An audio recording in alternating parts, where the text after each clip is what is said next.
But on this Frozen Frenzy Day, let's bring in Jeff Paterson from Rink Vancouver and obviously contributor to Sekeres and Price. And JP, nice to see you, my friend. I'm kind of wondering where you're at in the Vancouver Canucks today. I saw them play in Florida the other night, and I was very impressed. Are you with the Canucks so far? Right, why can't I hear him? Is that a... This is... Go ahead. We got you now. Okay, good. You're good now. I'm taking a little bit of a wait-and-see approach, but you can understand this market. A year ago, the Canucks went 0-5-2 to open the season. They were out of playoff contention before November hit. So the fact that they're 3-2 and 4 of those 5 games have been out on the road, they've got as far as Florida the other night, and they wrap up this road trip in Nashville. There's a lot of reasons to be optimistic, to be excited, but I think people here have been scarred by this past decade of... it's just been so overwhelmingly bad, and the mismanagement and the dysfunction and the coaching changes and everything else. I think people want to believe that that's all in the rearview mirror now, and that they can finally start to make some headway here. And look, when you open the season with an 8-1 romp over the Edmonton Oilers, like that caught people in Vancouver off guard. Forget about people around the National Hockey League. Yeah, for sure. And by the way, we do have a lot of Canucks fans watching, not the least of which is our sales manager, Kevin Hughes. But we're on TELUS Channel 924, TELUS Optic TV, and Shaw Cable Channel 230 now. Let's just walk it back a little bit, Jeff. I can tell you're excited, but we have to explain why the Canucks are so good. This is what have been playing so well. I saw this the other night. They made the same mistakes as always, but they didn't come undone, and they kept their composure. They shrugged them off and kept playing, and then it broke a 3-3 tie late to win 5-3. This is a different Canucks team than I've seen for a long time. What are you seeing in their game? Yeah, and I would say that the game the other night in Florida mirrored to some degree Game 2 in Edmonton. They'd shellacked the Oilers, as I mentioned. They have to go into Edmonton for the Oilers home opener. You knew the Oilers were going to be steamed, and they were. They came out, they scored in the first minute of play, and I thought, uh-oh, Canucks are going to get run out of the building. But they found a way to stabilize that night. They end up winning 4-3. They got outshot and outplayed, but they got terrific goaltending from Casey DeSmith. Well, you saw Casey DeSmith the other night. As a backup goaltender, it's not enough just to give your starter a night off to rest. If this team is going to get where it wants to go, and that's to be a playoff team, you're going to need your backup goaltender to deliver some results. And Casey DeSmith is 2-0 in his first 2 starts as a Vancouver Canucks. So he's done his part, and I do think that there is some resilience. You're right. I mean, they were wobbling there in the third period. I think the shots were 19-2 at one point for Florida. They had tied the game, and 62 seconds later, the Canucks were able to get in on the forecheck, turn a puck over, and get the go-ahead goal, and they win it, or they seal it with the empty netter. So, yeah, I mean, look, Rick Tocchet's got a way that he wants his team to play. I don't know that there is complete buy-in just yet. I think there are still questions about the defense core beyond Quinn Hughes and Philip Hronek.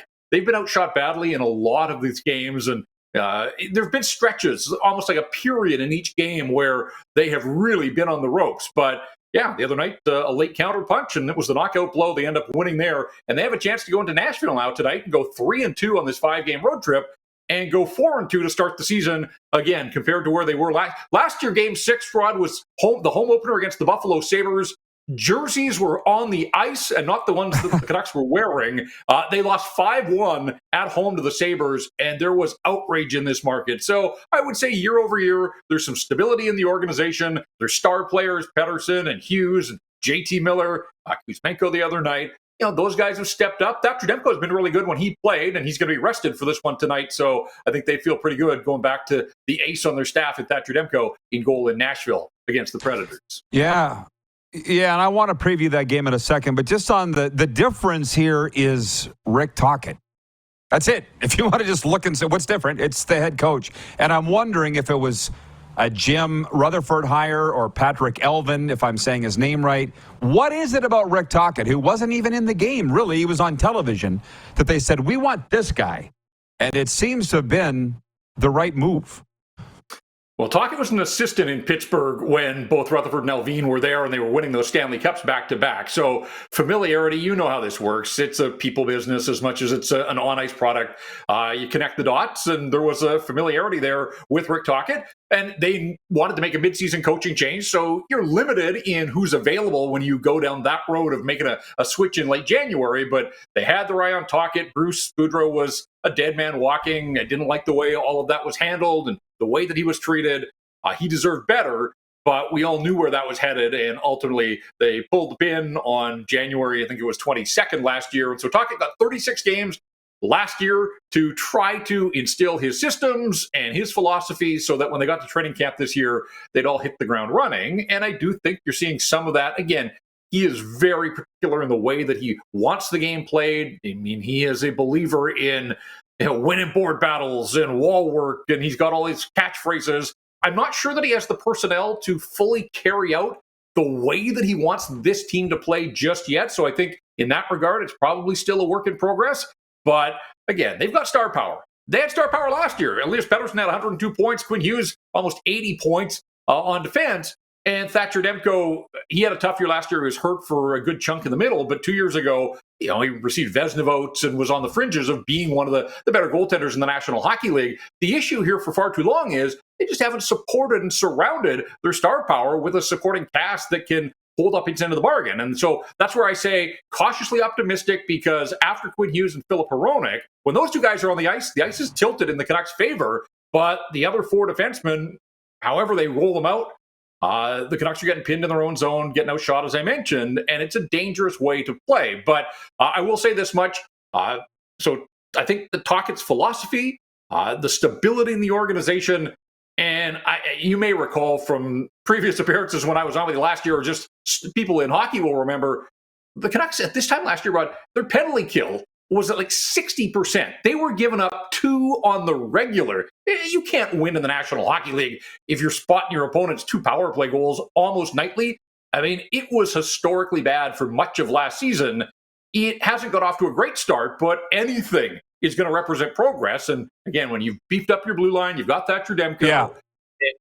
So I think the fact that they're special. I got to get a quick. We only have a minute. I got to get a quick question in here from Kevin, the guy I referenced earlier. He says, "Will Chaos Giraffe be traded before the new year?" I assume he's talking about Tyler Myers. In a minute or less, Chaos Giraffe, will he be traded this year? He's on the final year of a contract. Big right-handed defenseman. Usually there would be some interest around the National Hockey League, but Chaos Giraffe is the nickname that has been slapped on Tyler Myers here, and it is fitting. Obviously, 6'8", 6'10" on skates, and you just wish that he could calm things down and just play a quiet game and sort of stay within himself. But his decision making, and again, he's 34 years old. It's not like he's going to have a revelation here and overnight become a much better hockey player. So, an expiring contract at the trade deadline, as depth and some insurance, perhaps before then. I think that the league sees what people here in Vancouver see, and that is just there's too much noise around him on too many nights, and I'm not sure that makes him a piece that other teams feel that they have to part with assets to go and get. As a fantastic Canucks update. Enjoy the game tonight, Jeff. I appreciate the time. Always great being on with you, Rod. Thanks. All right, Jeff Paterson from Vancouver, Securis and Prices you see, and Rink Wide Van.